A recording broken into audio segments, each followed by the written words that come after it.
Trainer picks it up, backwards to Dunkley, now to Levi Ashcroft. The shot on goal, it's high, it's long, and it's through the middle. Another lead change under the roof. Safety of Sinclair, although look out, Bailey's got him, he's dropped it cold. It was outstanding closing speed. He's got Lohman on the run, and the showman keeps it low all the way home.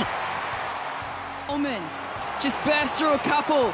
Neil hasn't been his day, but he hands it off to McCarthy. Here we go. Coleman runs forward and kicks the most unlikeliest of goals. He fires out a handball to Fletcher. Snaps it around the corner. He's gotten in on the action. And the Premiers are flexing their muscles. Hearts broken again for St Kilda fans, but Lions' hearts are full. It is the Brisbane Lions fancast back on a Sunday evening, and we have a win in the banks. Was it a good-looking win? No, it was not. It could be one of the worst sort of 5-6 goal wins you've ever seen, but it is a win nonetheless, and now we can put this weird, rubbish rivalry between Brisbane and St Kilda behind us until we face them again, because honestly, what a bunch of nothing melodrama that was in the lead up to the game, and a little bit of fallout as it was as well.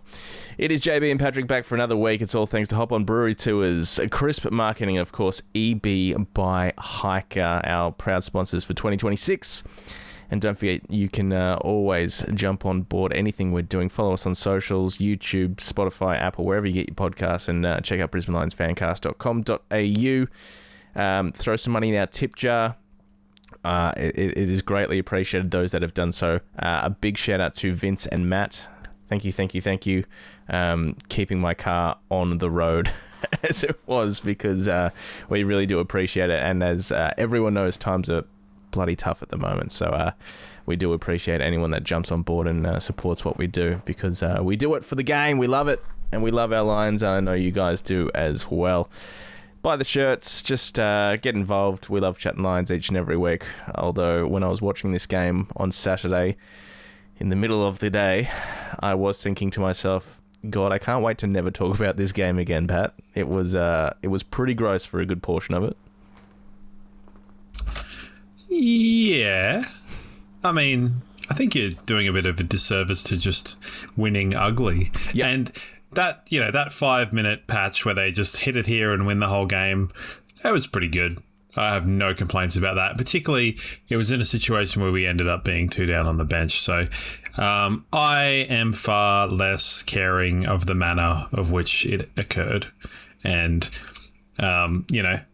obviously not a great watch for the first half, but at the same time, if you pretend that all of the behinds were goals, you find a reasonable pattern of play, I think.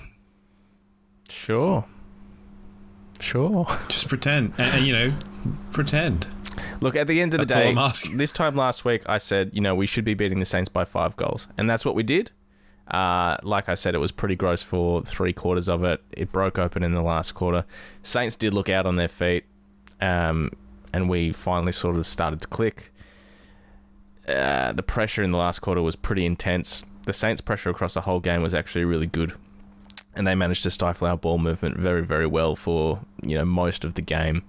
And their pressure was sitting around 180, 190 for a majority of the game, and we were sitting pretty low, 150 for a good portion of it in the first 3 quarters, and managed to hang in there despite woeful goal kicking from both sides and some really garbage skill errors from both teams as well. And look, I don't want to chat too much about the umpiring, because it was pretty gross and pretty consistently inconsistent for both teams. Like, we got gifted a couple, and we missed out on some pretty crucial ones as well. It just wasn't a game I'd ever plan to or want to rewatch in any way, shape or form. Just mark this one down as a win and forget about it for me. Yeah, I mean, fair, totally fair. Well, it's always like Millhouse when you take your glasses off. It's so funny. There we go. That's better. Yeah. So when the teams came out, we were sort of I think I was almost correct. I mean, I didn't pick Zach Kostelski to come out, but I said that it was possible. So first off, we'll talk about Dan Annabelle. doing his shoulder, and he's off for surgery and out for a solid chunk of time. Mm-hmm. What were your thoughts when we heard that?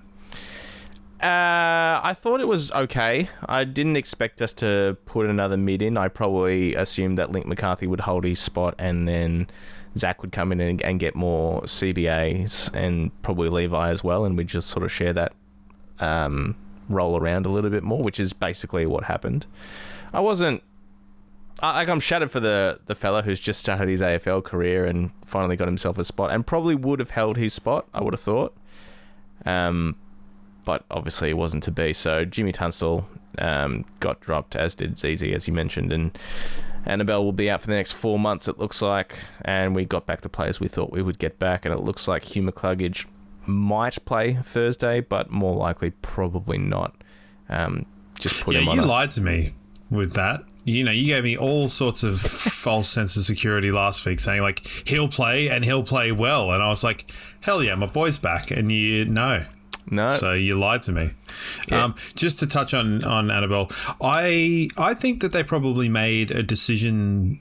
Now, this is pure speculation. So, because a lot of people were pretty like, oh no, this is horrible, like really bad. I don't think it's particularly bad for the team. It doesn't really matter. I don't know that. I think it made a decision a lot easier heading into this game. Yeah. Because I don't know that he's necessary for the team right now. And I wonder if he didn't have quite a robust conversation or, serious conversation with some of the people within the club that just sort of said, look, hey, we can probably go with this shoulder. We can strap it up. We can see how it goes for the year, or we can fix it. Try and make sure you have a very long, healthy career afterwards where you hopefully have no issues with it, but you'll have to kind of put this year in the bin. Yeah. And I think that would have been in my hypothetical fantasy land, I think that would have been a really good conversation, a really difficult conversation with him. But if there's a guarantee of things going forward, So I think it doesn't surprise me that was the option. And if that is the case, like I feel obviously quite bad for the guy because young player with a lot of talent and a lot of hype, but we'll have to wait, and I think that's fine. Yeah, absolutely. I thought at the start of the year, I thought he was probably going to have to wait for an injury to get his go, and that injury came real quick for him, and Hugh McCluggage goes out. Well, here's your chance, Dan Annabelle, and he came in, didn't do anything wrong, didn't do anything extraordinary either, but I thought he would have held his spot, and yeah, as you said, just sort of get your body right, come back, play through the VFL, and look, we might see him in the senior team by the end of the year as well, depending on what happens and how well he plays and comes back from that injury. And yeah, it's fine. We've got the midfield depth. We know that. What we don't have is... No, well, hold on. We have answered the eternal question, my friend. We have answered, how are we going to fit Gallup, Morris, Hipwood, and Oscar Allen in a forward line? And the answer is swing Ty Gallup back. That was strange, wasn't it? I saw it on the... they did like a long shot where they were going into their lines. And I was like, something's not right here. Ty Gallup's going there, and there's people that he's not normally around there. And he started back. And I thought he was pretty fine. Yeah, he was fine. Pretty fine. Yeah. For someone playing with an understrength backline with, not Harris there, and Gardner and Lester are their own leaders in their own right, I thought he was really good. Like, he didn't obviously do anything stat-wise, but his presence was there. He should have had a really good mark that was not paid. He held it far longer than Gary Ablett's miraculous mark of the century. I thought he was good. He doesn't really lose like those one-on-one contests. Yeah, no, he was often good. I don't think that he was kind of culpable for many or many of the goals in sort of the way that Gardner gave a couple of cheapies away to Cooper Sharman. So I thought it was pretty promising. I think it's a position I think he will play this week, and it could be. I love seeing guys like Lepich and Daniel Bradshaw go forward and go back, and you'd like, well, what the hell's going on? It seemed much more natural than Hipwood, if I'm being honest. Yeah, definitely. And the good news is, one more week without Harris before he comes back.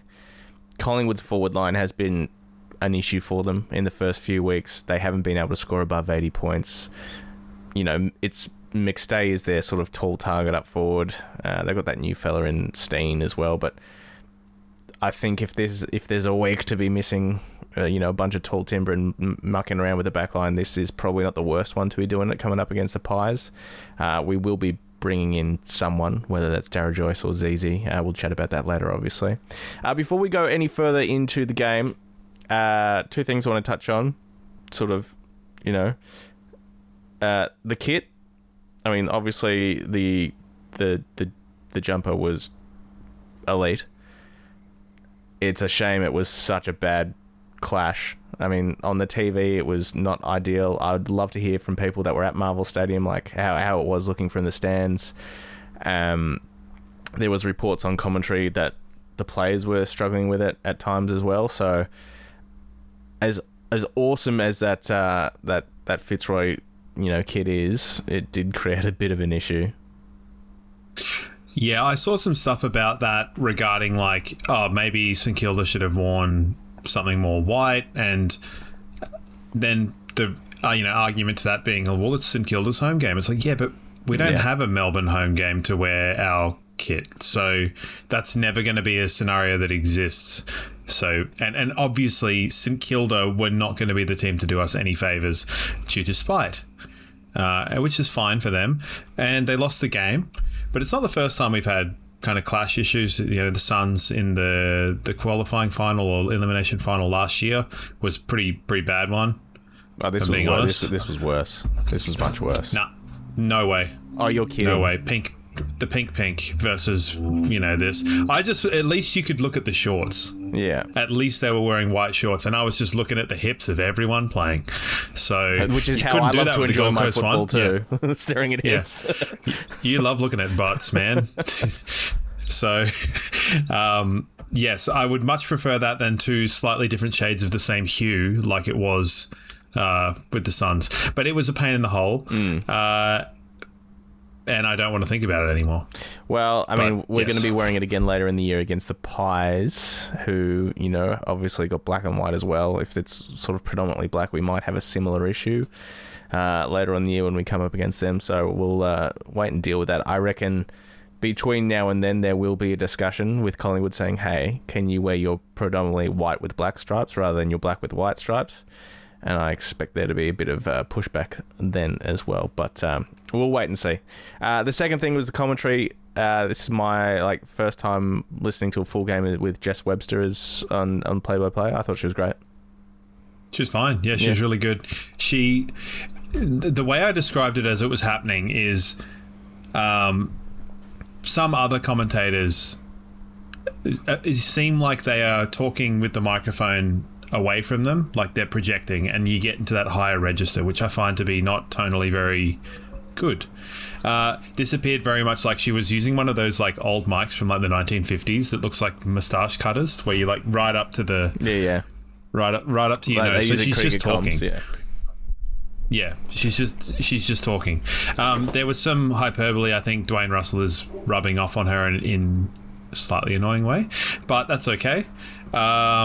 It made Dwayne Russell much more palatable for me, and anyone who's listened for a reasonable amount of time will know what a compliment that is. So I can't deal with hangs it up for the Leapers 5 times a game. Yeah, fair enough. Sky Cam. At least he didn't pull out Jesse Jackson or whatever it was. Jesse Jackson will take your gang down. What does that mean, man? He was an activist in the 50s. I'm so confused. So yes, that was good. Now, if we're doing this pre-game stuff, I've got something to say. So I watched this game on delay because I had something on. So the big brains at KO decided to put a banner up on the pause screen. Have you found the issue here? No, but so.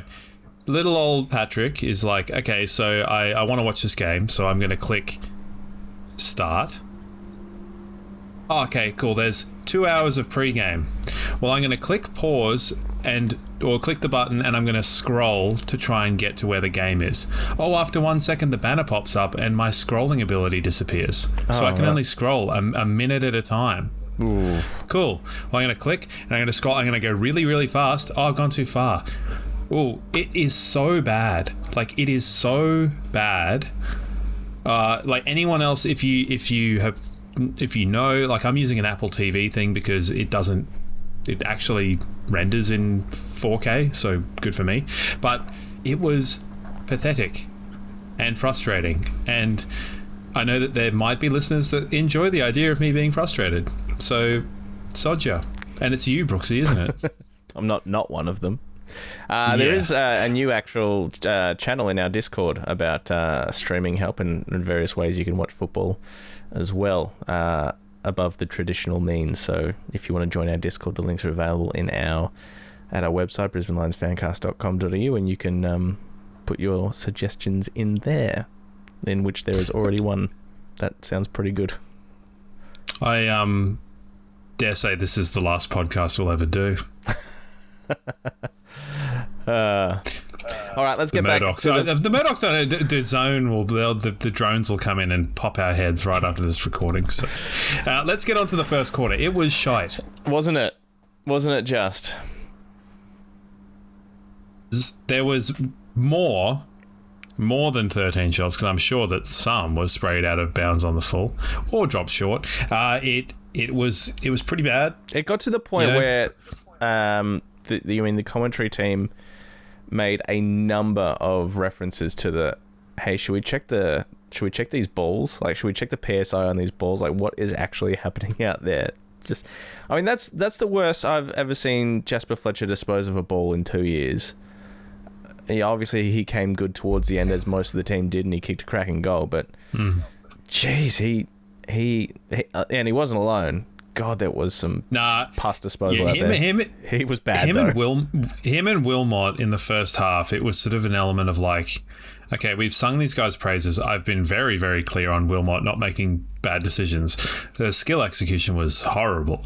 The less said, the better.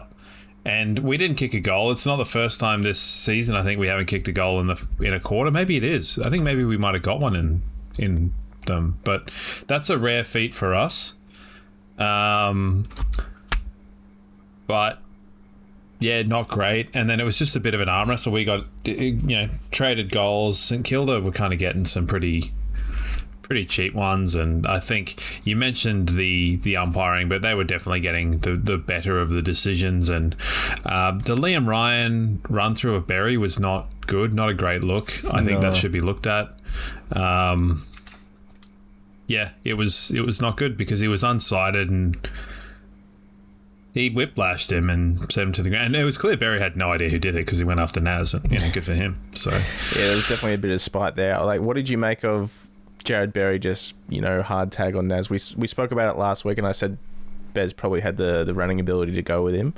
I didn't expect it. Well, after the first bounce, I said, Brooksy said he had the running capacity to go with him, but I said he didn't have the speed. Yep. And that was abundantly clear. But I don't think it really mattered because Berry hit him the other way. And, when Naz is sort of skulking in the goal square, like, that's good. Yeah. I don't think he was particularly impactful, nor did I think Tom de Koning was impactful in the slightest. Definitely not, $2 million impactful or $1 million impactful or whatever it was. Yeah. He was hardly noticeable. So, their best players were Sharman was good until he got brained, and there was that kind of guy that I'd never seen before that they were saying was really good that I can't remember his name. So you take over and I will find his name. Perhaps Max Hall. Perhaps, maybe. That is exactly the name. Yeah. He's come along a long way in the last year or two. I think it was I had never heard of him. Had never heard of him, and I probably will never think about him again. Because I reckon there's going to be a fair chat about Max Hall. I heard the immortality of Dwayne Russell say he's an early shout for an All-Australian. And it's like, it is 4 games into the season. What are you talking about? Yeah. Look, he's a wait and see, but he's certainly improved. I thought Oscar Allen was, his best game for the club so far, best of 3. Good to have Logan Morris back as a genuine option as well. Cam Rayner, probably his quietest game against the Saints in a minute. Kai Lohman as well was pretty quiet. I thought Bruce was pretty good across the day, and easily Kitty's best game back in the senior team. But a lot of that was his work up forward. His kicking, watching his kicking back in full flight and picking the eyes out of targets as well was fantastic to see. Something about Josh Dunkley that's like, you can tell he hasn't had a pre-season. He obviously had that syndesmosis that he came off the grand final and shoulder surgery across the off season, and I don't know, you can just see that he hasn't had a full pre-season when he's out there on the field. He's not having the same impact that we know he can have. He had a pretty good game in the end, but yeah, I think there's an element of learning on the go sometimes, and we've seen it before. It's not a new. I think we might have been 4-0 heading into. Well, like we played Collingwood and got done last year, but none of us were particularly impressed with how the football we were playing last year either, for similar reasons, because I think there was a lot of players that missed things, and Dunkley's such an integral cog, so him having that started preseason as well, Jasper, things like that, the guys with the shoulders, maybe it's that, and it's just a wait and see, and we've got to kind of go with it. Are you seeing God? What's going on? You had you blinding light for anyone watching. Yes, it's strange goings on with my cameras at the moment, so don't worry about it. Okay, but no, you're right. Kitty Coleman's best game. I don't think his best work was necessarily as a forward per se, but as that link play, whether it's on a wing or coming from deep, I think is always when he's going to do his best work. And Oscar Allen, a couple of contested marks, I believe. I don't have the contested mark stat up, which is annoying because I like it. And he just seemed to be able to find himself in good spaces, and he looked like he was going the ball. And I'm okay with that. Across the board, it was second quarter. What do we got for goal scorers in the second quarter? In the second quarter, let's have a little look-see here. Logan Morris kicked out first. Oscar Allen kicked the next 2. Levi with that, off the stoppage there. And Charlie Cameron to finish he started the third. So it was a good blend of goal scorers. I think there were some team lifters in there. Everyone loves the Logan Morris goal, and Oscar Allen obviously getting a couple was really good, and Levi is much loved, and Charlie Cameron at the beginning of the third quarter was fantastic, but and Jared Berry kicking a goal. I love a Jared Berry goal. Watching him play and getting roughed up, I think rather unfairly. I couldn't be a parent and watch my child play football.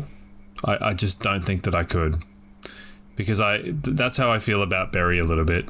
Cam Rayner kicked a goal. Like it was pretty much just goal for that whole middle portion of the game, with St Kilda slightly edging it. But it didn't look like they were going to kind of land the killer blow. But at the same time, hard to know. Because it was been a little bit inconsistent. Just a really ugly arm wrestle during the middle of the game after a pretty poor start from both teams, and then as we know, it just sort of broke open at the end. So as I mentioned, what did you make of Link McCarthy's game? I thought it was fine. He tackled well. He kicked a goal, which I think was important to him. I think it's a good launching pad game, I think, where he was involved in enough. More to come, obviously, but it's just he looks like someone getting back and into playing football. So I think quite promising to be missed a couple. Honest. I mean, there was a couple on the left, sort of low percentage shots that he missed, which is fine. Gave away a few silly free kicks for mine. And that's just maybe a case of being out of the game and trying to scrap yourself into the contest a little bit. But I thought it was definitely better than his game against the Swans, no doubt. But nothing's immediately jumping out to me about him giving away free kicks. But at the same time, I was pretty tired So, so I didn't think it was a problem. But yeah, it's just worth watching. Lachie Neale was pretty quiet, but at the same time, I think that they're probably willing to throw that out if he's getting tagged. Yeah. But I think Garcia it was. Yeah. And it's like, we'll just tag him. Who cares? Like, he'll still get a couple of important touches, which he did in the last quarter. The last quarter was a bit of a masterclass by Will Ashcroft anyway. So I thought his last quarter was obviously immense, but I thought, especially early on in the game when the pressure was up from St Kilda, not so much from our side, I thought Will's tackling was actually a bit of a standout in the early parts of the game.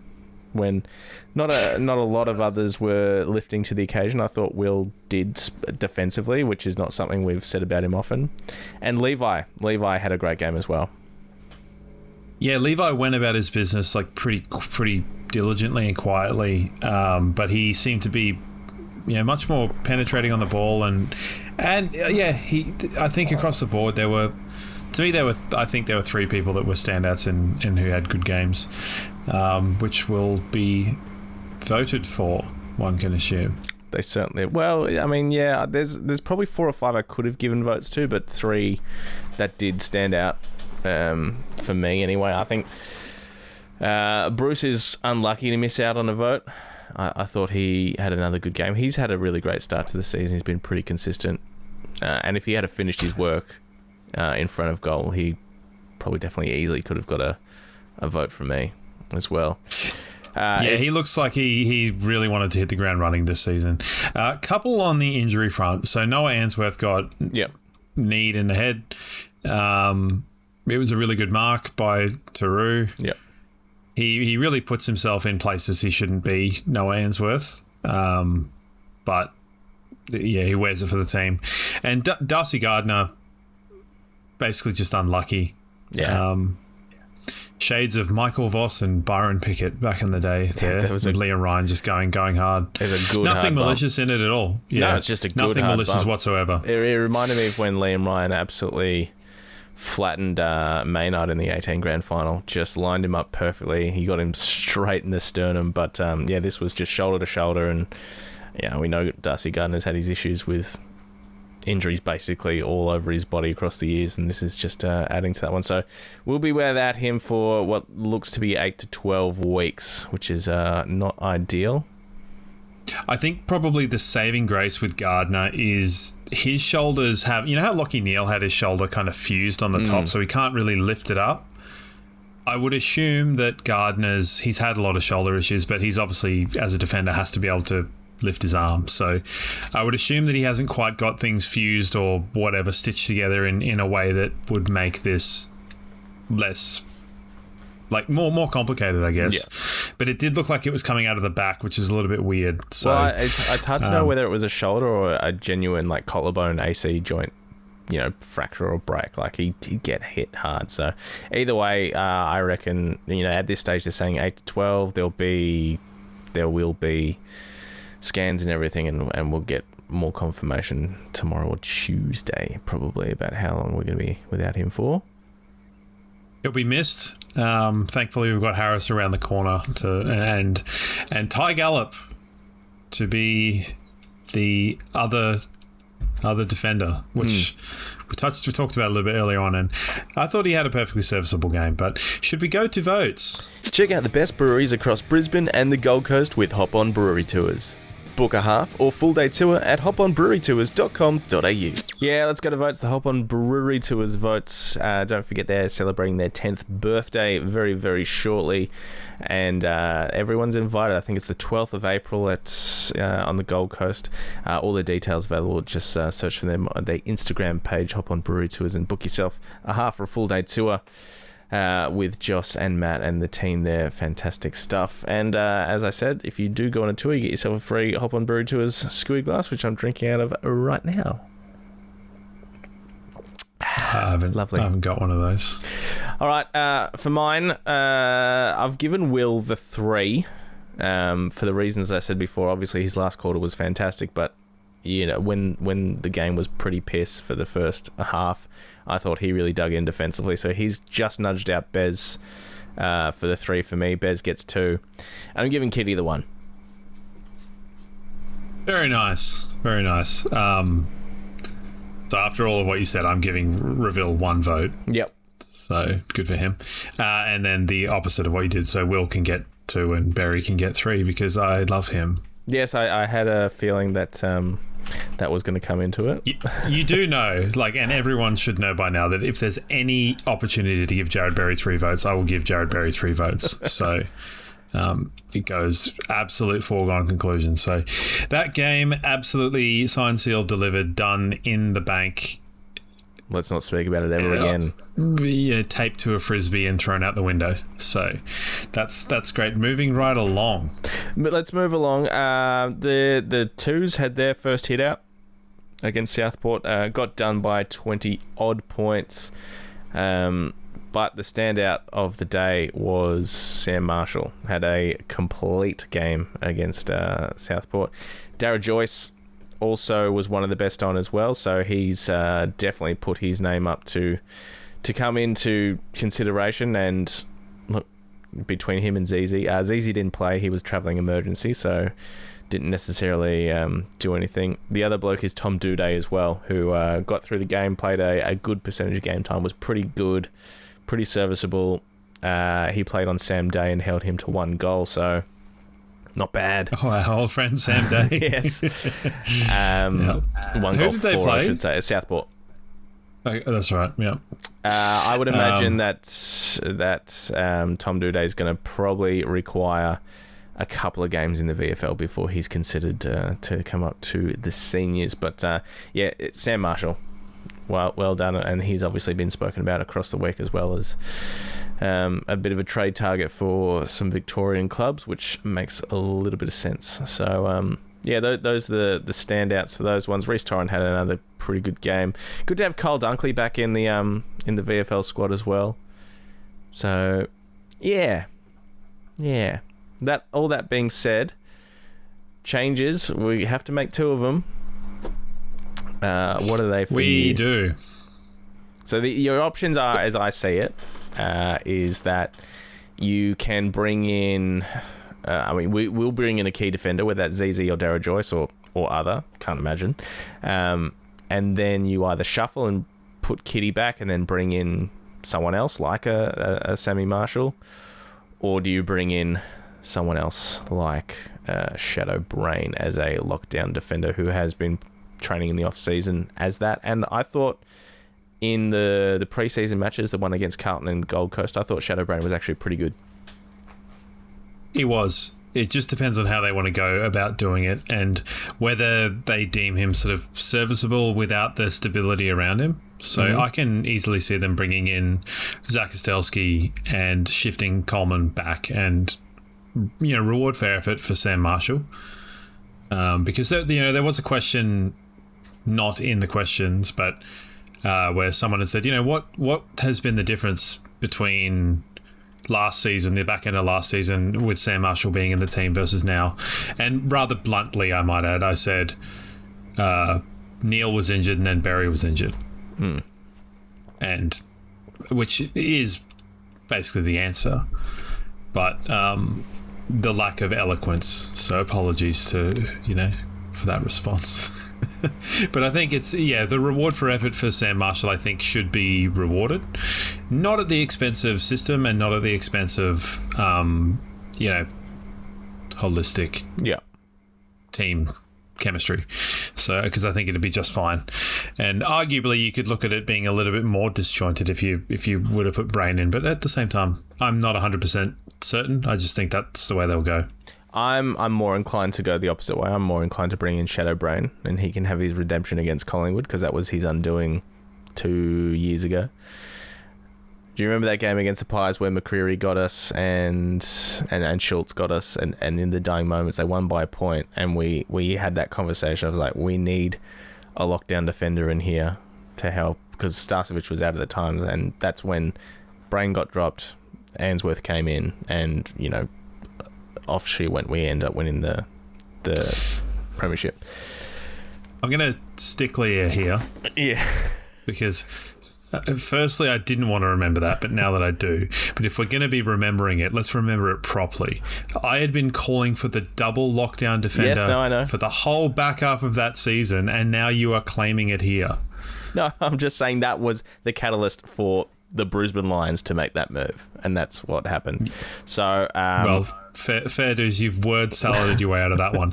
And yes, I don't want that game to be his Witherden moment, to be perfectly honest. But nor do I think that necessarily will be the case this week. But it doesn't really matter. You know, they're going to pick two people to come in, and it's going to be two of probably the group that we've spoken about. So it's going to be, some of them. And I don't think that we're going to be I don't think it'll be the case against Sydney where it's like, oh, okay, what's going on there? This is a weird one. I think it'll be that will be expected, and it will probably be fine. The only other thing that could be worth noting is the potential for Zach Ostelski to come in. How will Fort and Draper pull up after, I think it's a 5-day turnaround or something? Yep. Remains to be seen. So we'll wait with bated breath until Wednesday afternoon, and then we will know. The other thing we just probably need to not necessarily consider, but to have in the back of our minds is no Pendlebury, no Darcy Moore.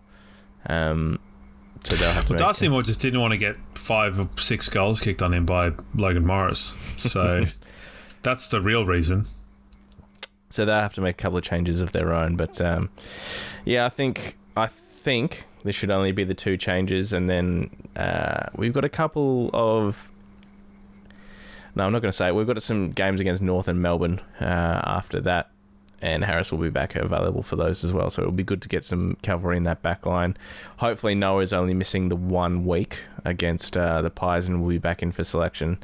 As I said, it looks like we'll be without Darcy Gardner for quite a while. So plenty of time to think about the makeup of this back line over the next 10 odd weeks. And he looked like he was lucky to hold his guts in his tummy as he was walking off. Poor Noah Answorth. So Collingwood, what did you make of Ned, whatever his face is? Just bopping. Was it Clayton Oliver? It was Clayton Oliver. Just bopping Clayton Oliver in the face. Yeah. Now, this is one thing I don't get. So he didn't get not reported. It was cited, and he got a fine for it. How can you get a fine for striking someone in the face? But can you please explain? I can't. He struck someone, which by definition is intentional, in high. Which is exactly what Bailey did, and Bailey got a week. Yep. I can't explain it to you. Michael Christian does not do himself any favours, does he? No, he does not. Because between Pendlebury, between Sidebottom, hello? Yeah. And it's not to say that I don't think that these are actually suspendable actions, but if one is, they all are. I'd like to see people punching each other in the face and no, obviously I wouldn't, but yeah. I don't know. They've got that new ruckman that everyone's really going on about. Steen. Good for him. Yeah. Yeah. But aside from that, I think we play our own game and we win. That's my match preview brought to you by me. Yeah. I mean, we'll chat a little bit further about Collingwood a bit later on. In the meantime, let's have a look at the tipping. EB by Hiker is your home for away games. Live footy on the big screen, good beers, good food, good vibes. 65 Manila Street, East Brisbane. I've gone 5 this week. Missed out on Port. Missed out on Carlton after that tremendous comeback from the D's. What happened in that game? So Carlton got off to a blinder and we were winning by 43 points. And then Melbourne just put the foot down and came back in a big way and ended up not just closing that margin, but winning by 4 goals as well. So if you're a D's fan, you're over the moon at the moment. And if you're a Carlton fan, you are just living your normal life. Yes, Carlton are horrible. I think I looked at that when Carlton were like 7 goals up, and I was really annoyed because I had the same feeling as you. I was like, my tips were perfect. Now they're cooked. And I just, had just seen Port Adelaide fumble. But I tipped a D's, so... Well done. I nearly had a perfect round, save for Port Adelaide and Scott Carr. Scott Carr proving... Josh Carr. Sorry, who's Scott Carr? Don't know, you're telling the story. Yeah. Josh Carr proving that Jonathan Brown was right to punch him in the face. So, yeah. I nearly got a perfect round. I've never got a perfect round, and I was so annoyed about that. Well, I'll tell you who did get a perfect round 2 in our tipping competition. Mad Lion AU, Ross, who I know is pretty big on our socials and stuff. So he is our weekly winner of the tipping competition thanks to EB by Hiker. You've won yourself 300 waypoints, which is the equivalent of a pint of Bevragino from their core range. So get in touch, please, Ross. Jesse also got a perfect round as well, but the margin comes into play there. So Ross is our weekly winner. Don't forget, EB by Hiker are your home for away games as well with game day packages. $70 if you use the code LionsFancast26 for any of the away games. 3-hour drink package plus a main meal from the kitchen as well. It is just stupid value, and they're giving our tipping competition winner a grand final watch party worth $790, which is amazing. So make sure you check out the guys at EB by Hiker, and don't forget to join the tipping competition if you haven't already. And Ross, please do get in touch so we can get your prize to you. Let's have a look at next. Did you go to EB for the, or was it too early in the morning? It was a little bit early in the morning. Yeah. So insane. On to this week, hey? Yes, and it all kicks off Easter Thursday with our big fixture, Lions Pies Gabba, 6:30, which is a much more palatable time for a game of football. 7:30 Vic Bias time. I'm tipping the Lions. How many times are you going to click here? I think it'll be close. 15. Yeah, fair. I'm obviously tipping the Lions, and I'm going to tip them by 47 points. Jeez, hello. Big win. North Melbourne, but Carlton will categorically win this game. North were good. North were good across the weekend as well. Hey, what did you reckon about Cherry wiping? They won't have Cherry. No, they won't. Because he wiped blood on what's his face. Yeah, that was...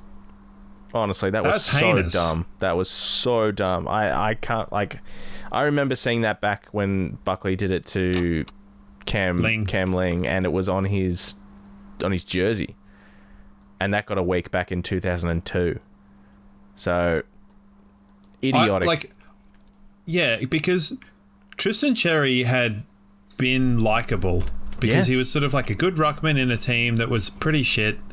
And you were like, oh, yeah, he wears a little helmet. He looks like a weird big brother of the Caleb Daniel. This is kind of funny. Nah, grub. He's in he's top 5 of undesirables. That was really get great, out of here. wasn't it?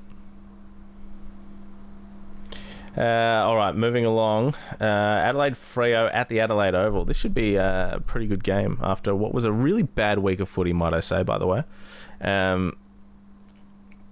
Yeah. So just on that, so Adelaide played Geelong down in Geelong on Thursday night. Now, a mate of mine was like, "Oh, I might go to the game." $90 for the cheapest tickets, and they had the lowest crowd that they've had since the redevelopment at Cardinia. Pissing down and everything, yeah. It was horrendous weather. It was so cold, but $90 for standing. Yeah, that's not That's on. insane. Sort it out, AFL. Like we don't need to make AFL about like class warfare as well, which they're already doing, but I'm not going to preach. I know nothing. Adelaide. I'm tipping Adelaide. Yeah, they'll be dirty after getting stooged by the umpires again. This is a genuine 50-50. Yeah. Tigers and Port Adelaide at the MCG as well.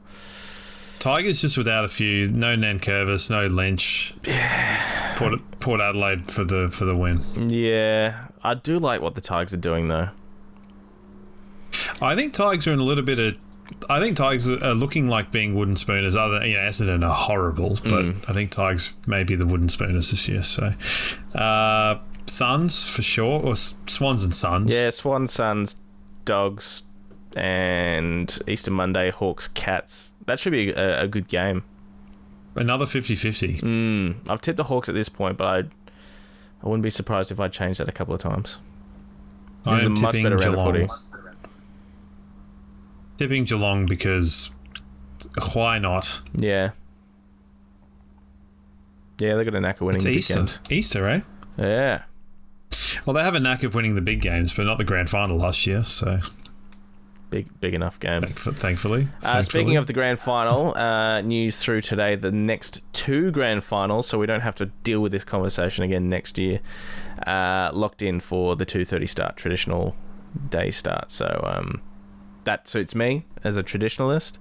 I know it will suit a lot of other people because, every time the fan survey gets done, it's overwhelming in terms of, yes, keep it at 2:30. So... that's been locked in for the next 2 years. Fine. Doesn't matter.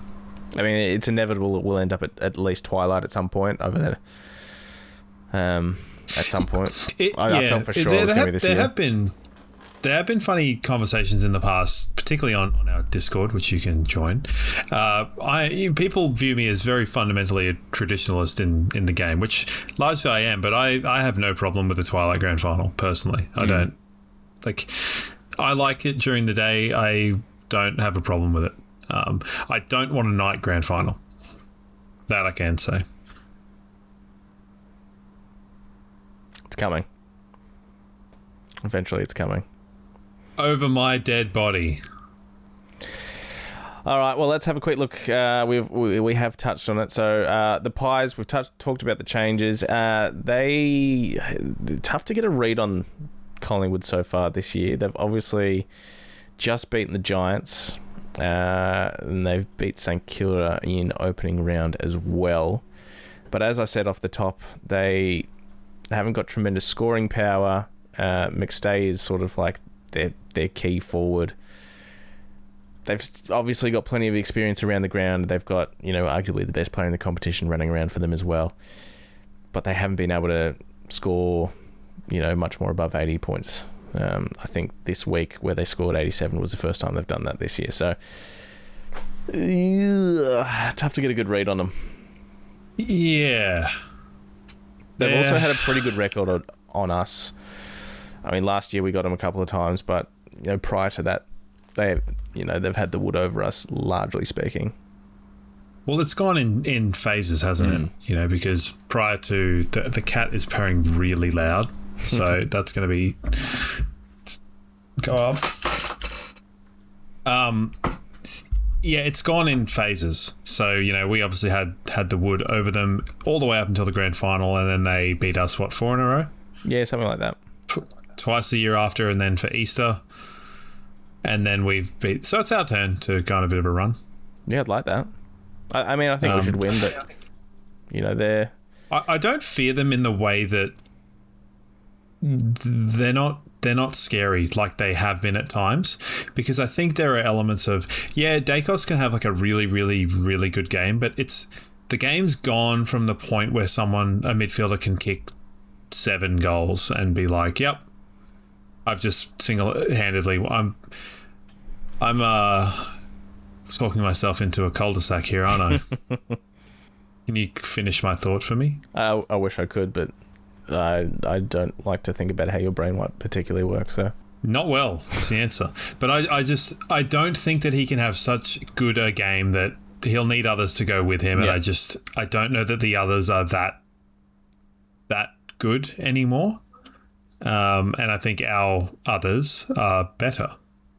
So how would you go about dealing with him? Because he was mentioned by Jared Berry when he was talking to Dicko after the game, in a similar sense to Nazaya, and I think it's the foot speed and the ability around. So do you think they'll do the same thing where they'll go with him, or they'll let's use this as a perfect little segue into our Chris Marketing questions. Chris Marketing are your outsourced marketing managers. From social media and newsletters to design and websites, they handle it all, so you can stay focused on your business.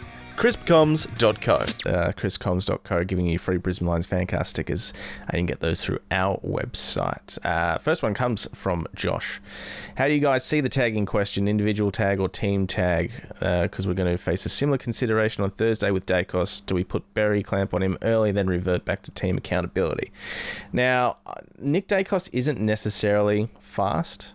He is smart and knows when to go rather than speed of foot and burst out of stoppage or all that sort of stuff. But he doesn't know exactly how to time the ball perfectly. I don't know. He's pretty fast, man. Yeah. I think Naz is probably faster. Maybe. Got any hard facts? Cold hard facts? Gout? No, I don't have cold hard facts in terms of numbers. What I do have is anecdotal evidence from Ty Prindable at Collingwood at the moment, who has spent a lot of time with Nick Dacos. Do you want to tag him or not? What do you want to do? Bez, Dunkley, team tactics? I think they will plan for both, and they'll do one, and if it doesn't work, they'll do the other one. Very similar like to what happened on the weekend, yeah. Because they're smart enough to do that. They're smart enough to go run with him, Berry, rough him up a bit, unsettle him, make him go outside of the scope of what his game is. Like I said, Nazai going to full forward. Yes, he does that, but is it where you get the most out of him?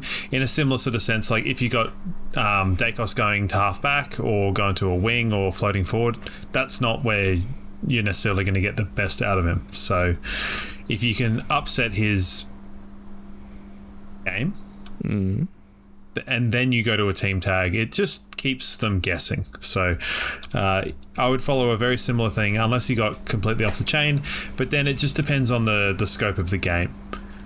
If he's off the chain and we're 4 goals ahead, it doesn't really matter. Yeah, fair shout on That's that one. No, I don't think so.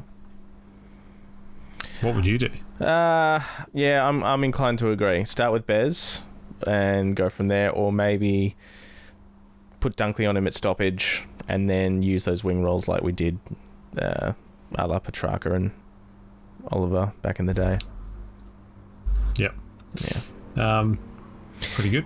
Couple more questions. A lot of these are about selection and injuries and stuff. I thought a lot of them were about chip flavour. Yes, we will get to that. Don't worry. We'll save the best for last. Don't worry. What sort of rituals or praying to luck gods or any other practices do we have to do to stop all our defenders from getting injured or suspended? I think we just have to not think about it. Do the opposite of that. Put it down to bad luck and hope that we'll just put it down to things happen and you move on, and we're not all superstitious here. No, are we? Not necessarily. All right, a couple. I was told that I'm superstitious in the way that I'm anti-superstitious. Okay. So, yeah, where I'm the sort of person to be like, 13's not unlucky, it's lucky. Yeah, and then the answer to that is you're insane. True. A lot more questions about selection. Madline, who is our winner for the tipping this week, is it Dara Joyce to come in this week? An interesting question here from Mark on our Instagram. If Dizzy needs surgery in his AC joint and is potentially a 6-month injury, is it potentially worth chucking him on the long-term injury list and upgrading Liam Jones, who has been playing in our VFL team, as in a mid-season selection? I don't think he's going to be out for that long, and that's not something I'm going to have to think about. Now that's a name I haven't heard in a long time. I didn't think I'd get a Liam Jones question in this context. No, I don't think so. No. I think you just... I mean, I'm pretty sure it's not going to be a 6-monther. No, I don't think so. It looks 8 to 12, but as I said, we'll get more confirmation over the next day or two on that one. Is it? Did we really, Liam Jones, premiership player? You heard it here first. That could be funny. That could be funny. I mean, Yeah. Oh, horrendous. Next. All right, let's get to the hard-hitting stuff here. Zeon, what is the best Smith chip flavour? Smith chip. So specifically Smith's chip flavour, Well, that's what was put forward. Is this spiraled, and I wasn't really a part of it this time. I said tomato sauce. You did? Because, which is good. And it went into Samboy chips. Now, thoughts on Samboy? Atomic tomatoes. Firstly, what's your Smith? Smith, Smith's one. I mean, call me boring, but I do like a plain Smith crinkle cut. I do. We had some shade thrown at the chicken Smiths, which I think are not bad. Of the chicken variety, Chicken are divisive. They're all right. Still, if you're offering me a bag of chicken twisties, I will cut your hand off and throw it into a river. Yeah, So- it's a reasonable reaction. Cheese twisties But every day. yeah, Samboy. Do you remember when they had Samboys and they had the extra flavour? Oh, yeah, do I? packets Was. Yeah, yeah. And you'd be like, wow, there's 7 in here, and you'd always put them all in, and like it would get out of hand really quickly. Samboy Atomic Tomato is goated. Goated. Yeah. Yeah. Someone said they used it in cooking in a weird way. I can't get to it, so you'll have to back me up on this one. Used in But it's gone cooking? into off topic. Did I even say words then? I can't. I think I'm losing it. Yeah, right. Well, I'll have to look into other footy or off topic. Here we go. Yeah, okay. I can't be getting into that. Salt and vinegar, says Tom. Wrong. Real well adding it to mac and cheese. Sure. Okay. Maybe. Okay. Maybe. But yeah, have your say, All right. dear listener. Barbecue's not bad too. Barbecue's a pretty good flavour, but Yeah, it's just an sort of every like now and then. Same thing. Yeah, it's the same thing I have with the chicken Smith. Is I probably can't sit and eat a whole packet of barbecue or chicken chips. Like Sour cream and it's cheese and onion and sour cream and onion. They're for psychopaths, so don't want to hear it. there's a time and a place, but again, like not a whole packet. Not Yeah, and nearly I a think whole salt and packet. vinegar was ruined when balsamic salt and vinegar like fancy boy chips came out, and they're just better. Like The it's Red just Rocks? better.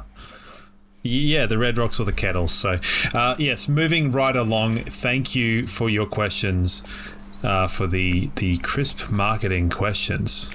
All right, here is It is worth noting they do have a Smith's chip as their logo, seemingly. Allegedly a Smith's chip logo. all right, here is one for you. I'm gonna need you to give me a number between 1 and 16. 13, baby. 13. You're going to regret this. Can you name me 13 players that have played for both Brisbane and St Kilda? St Kilda. Mm-hmm. Fletcher, Brett Voss, Billy Longer. Mm-hmm. Floundering already, and I'm sure there's probably some that I need not flounder about. Oh, there's missing one from this list that I can think of as well. So you got 3. Did you really get 16? There's Holy a lot. shit, A how's there lot of them are 16 names from, like, I don't... Yesteryear. Yeah. I mean, this is going to be... you're just going to have me thinking for minutes at a time. We had a key defender in our horrible years who retired from concussion. Rowe? No. Later than Jason Rowe. His leg was put together like a jigsaw puzzle by the time he came to play for us. Ooh, Goose Maguire? Goose Maguire. Yeah. No, I'm in all sorts of trouble. Is this the new thing, or are you gonna like lower my will with this and then hit me with the who played more games later? No, we're not doing that today. This is this week's game. Well, this is a shit one, man. This is not ideal. Did Matthew Leuenberger play for St Kilda for some reason, or did he play for Melbourne? He played for Melbourne. There is another ruckman in amongst all of this who played for Brisbane, St Kilda, and then went to Adelaide, and who's still involved at the Adelaide Football Club in a pretty senior capacity. I believe, in the women's division. That means absolutely nothing to me, so that's good to know. Yeah, I'm in all sorts of trouble. All right, so your list is, you've already given us Goose, Billy Longer, Adrian Fletcher, Brett Voss. Jason Graham is another one who played a season for us in 2002 before a pretty decent career at St Kilda. Jaden Attard, never heard of him. Xavier Clark, of course. Yeah, there's one. Colm Begley, who we spoke about on the show last week. He played a year at St Kilda. I don't know how many senior games he would have played. Trent Noble, remember him? Nope. Matthew Clark is that ruckman I was talking about just before. Matthew Clark, okay. Yes, and here's some other ones. Bernie Harris, Robert Mace, Rod Owen, Danny Craven, Russell Jeffrey, of course Gilbert McAdam. Oh, Gilbert. Yeah, Gilbert. He was there. Of course he was. Steve Lawrence is the other one I could think of who doesn't appear on this list. Steve Lawrence, we had him as a player a couple of years ago, didn't we? Yes, I believe so, yeah. And, yeah, I'm pretty sure there was some intel that we got from a certain mother of mine about his, like, you know, less than savoury antics, which makes it sound really salacious. It had nothing to do with her. Well, there you go. Game against the Pies, Easter Thursday. We've got a win on the board. Hopefully we can be celebrating another one this time next week against a team that we've got, you know, a bit of spicy history with, but hopefully it's not going to be surrounded by all the melodrama that we had this week in the lead up to the game against the Saints, because honestly, that was just annoying. Yeah, it was a little bit much. Have you closed that St Kilda and Lions comparative players? It's you have no. Leave it closed. Leave it closed. Close it if you've reopened it. Now close it again. Can you name 13 players to play for both teams? Brisbane and St Kilda. Yeah, without looking at it, like, can you remember like James Mace and? No. I'm just trying to prove a point that I understand. I was doomed to fail. Yeah. Well, you backed yourself in for 13. That's on you. No, I was undone by my own lack thereof of superstition. It's more than I thought, put it that way. That I got, or that there were? No, I mean, more players that had shared clubs that I had initially thought, so... Both. Now, we don't have a sponsor for this segment. Give us an update on the Maruka Old Men. Yes, the over 35s Maruka Roosters Chook Chat. Sponsored by Curiosity. Yes, first game, Friday night down at Ormo. Got the win, big win, 100 points. So it was 110-10 in the end. Feeling they left some chances on the board, didn't they? Pretty sore this weekend, but all in all, no injuries. Shoulder stayed where it should have stayed. Kicked 2 goals. Where'd you play? Predominantly forward, sort of forward flank, forward pocket. Canty, who plays our full forward, I think he ended up with 7 or something. He was just unstoppable. But a great time. Great bunch of lads, and good to get back out on the footy field and make my way through. I don't know if you saw, but someone posted a picture of a sign that said Ormo on it, and it's exactly the context that I know that word in. Yes, they also said Go Dogs as well, which was a bit upsetting. So, egg on your face, mate. We smashed you. Yeah, it didn't go well. You know, what is it? You know, photos taken moments before disaster. So, yes, Ormo for the French, as it were. So good job. Continue that on, and we will check in with that. Yeah, I think next game is on the 19th of May, 18th or 19th of May, and that will be at Maruka against Coomera, I believe, if I remember correctly. People really want to travel far to play football when they're old, don't they? Well, it's only when do you play like Jindalee Jags or Kenmore Bears, you know? No, I think they're above our pay grade, mate. Those are the clutch teams I played for. I know we've got games against like Jimboomba and Pine Rivers and stuff, so... I played a game in Jimboomba, different code. Very rough. Very rough. Yeah, well, I'm not looking forward to that one then. I don't think anyone's looking forward to driving in this climate. So continue on.